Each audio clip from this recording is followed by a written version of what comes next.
Mark Rutte, NATO Secretary General, issued a warning on 15 July 2025, cautioning countries like Brazil, China, and India about the serious consequences of continuing trade with Russia. Rutte stated that if these countries continue to trade with Russia, secondary sanctions could be imposed on them, which could severely impact their economies. This warning came after the US President Donald Trump's announcement in which he threatened to impose 100% biting secondary tariffs on countries trading with Russia. Rutte advised these three countries to reconsider their trade with Russia seriously as it could be highly detrimental to them.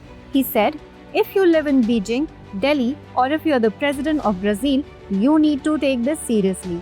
Rutte stated that if Putin does not initiate peace talks, these countries will face heavy sanctions as a consequence. Now, amid this warning, there is another crucial issue, the trade of crude oil with Russia. Over the past few years, India, China, and other countries have been importing cheap crude from Russia, especially after Western countries imposed harsh sanctions on Russia. After the sanctions on Russia by Western countries, developing nations like India took advantage and imported crude oil at cheap prices. For India, this was a strategic move as it reduced the cost of its energy imports. But now the question arises whether India and other countries should reconsider importing crude from Russia, especially with the threat of secondary sanctions looming. India's stance on this is a bit complex. India has increased its energy imports from Russia, which has been fulfilling its energy needs. Buying cheaper oil from Russia is important for India's energy security, particularly when global energy prices are constantly rising. However, India may now face the challenge of balancing its relations with Western countries while continuing trade with Russia. India has strong diplomatic acumen that helps it maintain a balance with both sides. India's foreign policy has always prioritized its national interests, and at this time, those interests are in its energy security. However, India must also realize that continuing trade with Russia may result in potential sanctions in the global political scenario. India's foreign policy and diplomacy have always been strong. India has repeatedly stated that it prioritizes its national interests and applies any decision accordingly.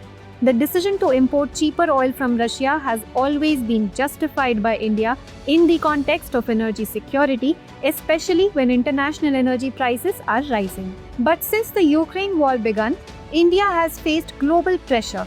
The US and European countries have questioned India's continued trade with Russia, warning that if India continues to import crude oil from Russia, it may face economic sanctions. However, India has always maintained its independence in decisions and states that trading with Russia is essential for its energy security, and this decision was made solely considering its energy needs. India has also made it clear that it will not participate in any international sanctions imposed on Russia unless they harm its national interests. Rutte also mentioned that Europe would provide money to help bring Ukraine into a better position for peace talks. He said, "We will raise money from European countries to supply Ukraine with weapons so that it can be in a stronger position for peace talks. Ukraine, with their air defense systems, missiles, and ammunitions, and the payments for these weapons will be made by Europe, while the US will supply the weapons." Rutte also clarified that the weapons supplied to Ukraine could include long-range missiles. However, he refused to give more details, stating that there would be both defensive and offensive type of weapons, and he was in discussions with the Pentagon and European countries' Supreme Allied Commander on this matter. This entire situation marks a significant turning point in global politics concerning the Ukraine-Russia war. Trump's decision and Rutte's warning have raised several questions around the world. Will Brazil, China, and India understand this warning and reassess their trade relations with Russia? This question will have a deep impact on the global economy and politics. Now, the question is, will the leaders of these countries understand that the solution to this crisis lies not just in halting trade with Russia, but in taking concrete steps towards a peace agreement? Will the global community now take steps to stop this conflict, or will it escalate further? Only time will tell. Viewers, we conclude the discussion here and note today's question. Should India change its trade with Russia to maintain a balance between its energy security and global diplomatic relations?